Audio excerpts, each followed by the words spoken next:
Pandemi virus corona telah menyerupai bencana, dampaknya melebar hingga kemana-mana. Tidak hanya nyawa belaka yang melayang pergi, corona juga menggerogoti sendi-sendi ekonomi. Tak hanya warga yang berperan jadi kunci, kerja bersama antar OPD juga menjadi penting. Kita sedang berlomba dengan penularan corona yang begitu cepat, sudahkah barisan antar OPD kini sejajar dan rapat? Pukulan sudah terlanjur datang bertubi-tubi, apa rencana pemerintah melewati pandemi? Bersama saya Oke Desandi, inilah iBreak selengkapnya, kerja bersama di tengah pandemi.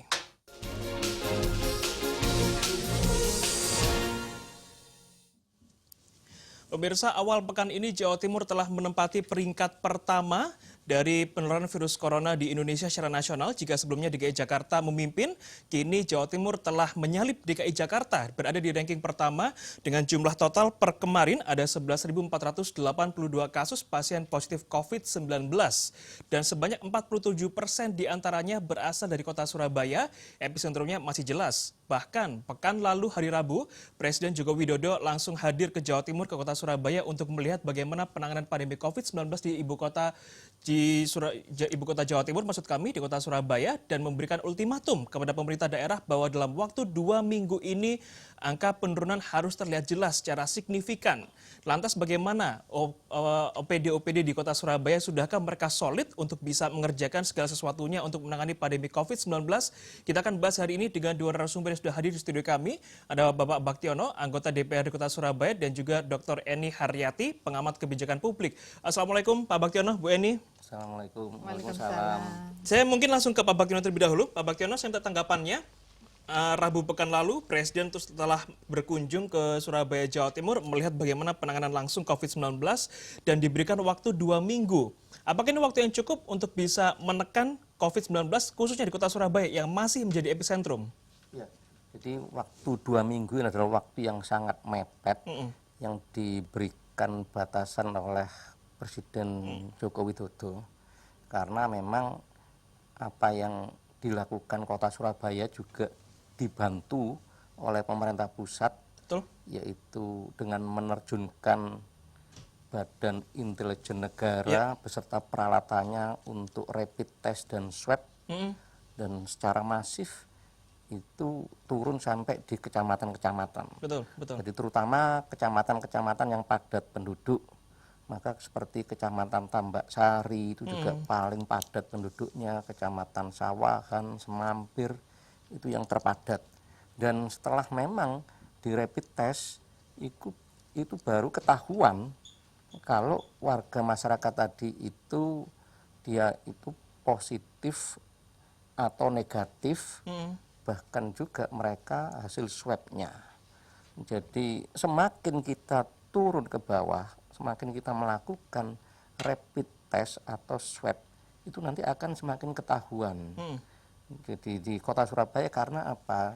Juga sistem perumahan mereka yang tata kota yang lama ya, itu juga banyak warga yang kos atau kontrak, bisa diistilahkan itu kalau bahasa Surabaya tunggal gedek, tunggal triplek. Jadi dia tuh mepet-mepet, bahkan juga ada yang MCK-nya itu 1. Betul. Tapi bisa digunakan 10 Berbagai macam kepala kepala keluarga. Nah, di situ kalau kita tidak segera antisipasi dan juga membantu warga ini semakin banyak mereka yang terjangkit virus corona. Oke, jadi 2 minggu adalah waktu yang sangat mepet sekali untuk bisa menekan angka corona di Surabaya Raya khususnya, apalagi di kota Surabaya.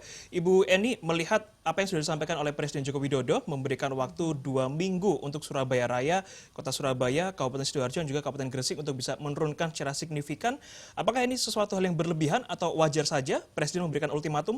Ya, kalau kita melihat bagaimana tanggal 18 kemarin Presiden Joko Widodo juga melakukan rapat kabinet, ada isu yang diusung oleh Presiden ketika itu adalah betapa anggaran yang telah dialokasikan begitu besar, penyerapannya sangat kecil. Misalnya, apalagi terjadi pada Dinas Kesehatan. Nah, penyerapan kecil ini menurut analisis saya adalah ketika darurat COVID terjadi, sesungguhnya pemerintah dan pemerintah daerah telah melakukan dua lompatan besar. Yang pertama adalah lompatan melakukan reformulasi kebijakan.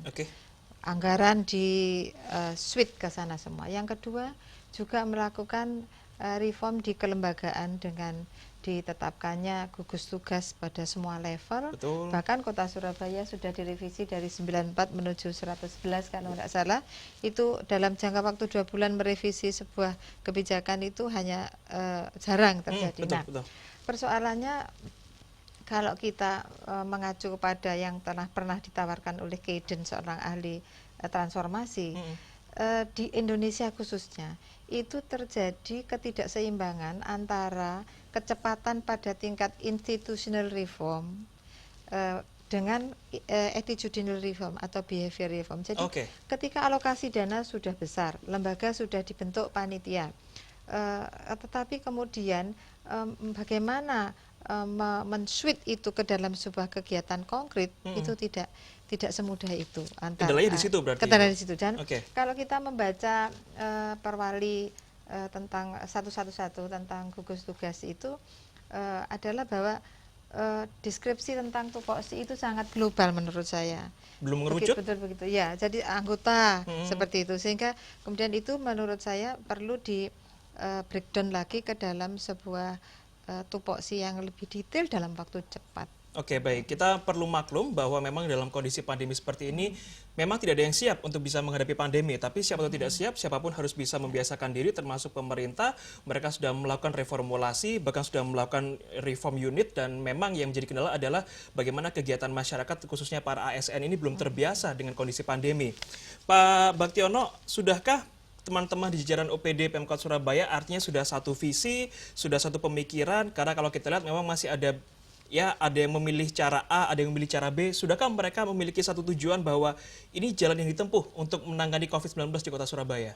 Ya, sebenarnya jadi ini kan tidak ada keseimbangan ya. Ada yang memang organisasi perangkat daerah atau disebut PNS-nya yang di lembaga itu mereka bekerja super keras ya. Contohnya di puskesmas, di rumah sakit, artinya di lingkungan dinas kesehatan itu mereka luar biasa. Betul.